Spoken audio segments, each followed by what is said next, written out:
Sawasdee krap and welcome to Thailand News Today. Another very busy day of news. You can always catch up with all the latest headlines at thethaiger.com. That's spelled Thaiger. Let's check today's main stories.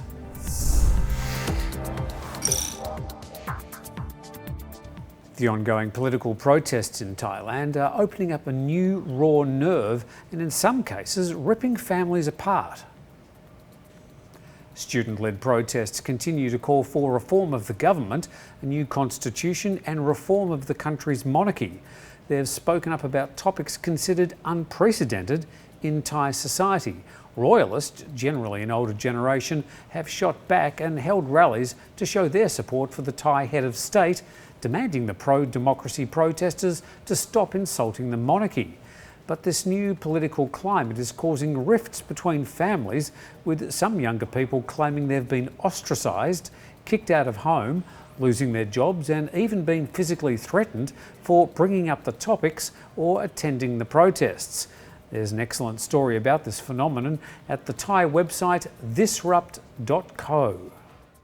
4 new COVID-19 cases have been detected whilst the people were in quarantine, one new case on the Thai-Myanmar border. The total number of confirmed COVID-19 cases in Thailand has now reached 3,810, with 3,623 recoveries and 59 total deaths. 128 people are still receiving medical treatment for the coronavirus here in Thailand.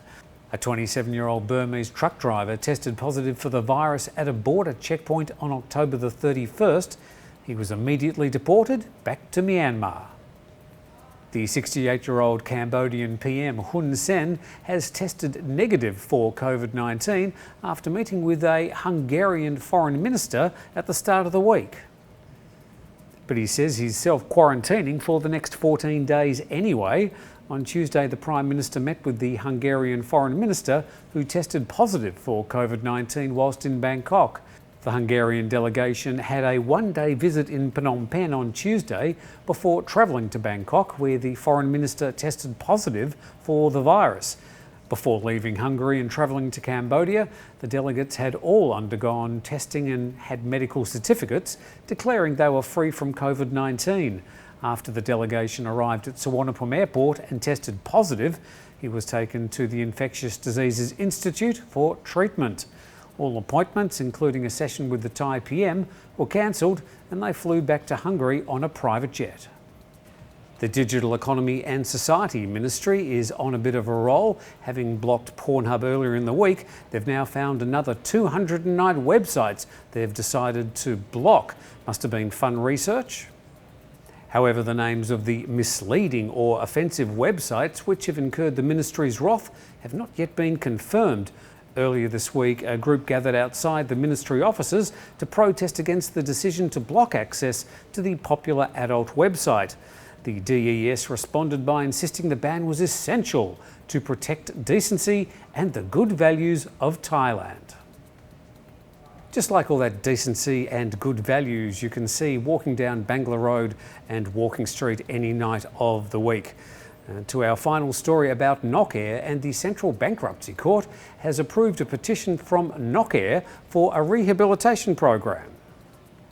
The low-cost airline's been struggling with losses incurred due to the COVID-19 economic fallout. Nok Air's accumulated debts of 26 billion baht, with only 23 billion baht in assets.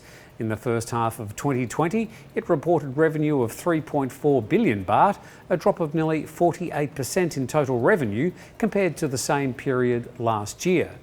The carrier recorded a net loss of 3.75 billion baht in the first half of this year, up from the 1.18 billion baht loss from the same period in 2019. While the rehab process is underway, Nok Air has been given a stay on payments and is holding talks with aircraft leasing companies who make up a large chunk of the airline's expenses. Nok Air currently employs 1,500 staff. And a monk has won 18 million baht in last Sunday's Thai lottery. He's decided to give most of it away. The 67-year-old says he didn't buy the tickets with the hope of winning. He bought them because a lottery ticket seller came by the temple asking for help. The monk gave 1 million baht to each of his 3 children. He then donated a portion of the winnings to the temple, as well as those who needed money. He saved the rest to help people who may need it in the future. And it's nice to finish with a good monk story rather than all the bad monk stories we seem to read. Anyway, thank you for watching today. We do appreciate your comments. We also appreciate it when you subscribe. Do the right thing. We'll be back again tomorrow.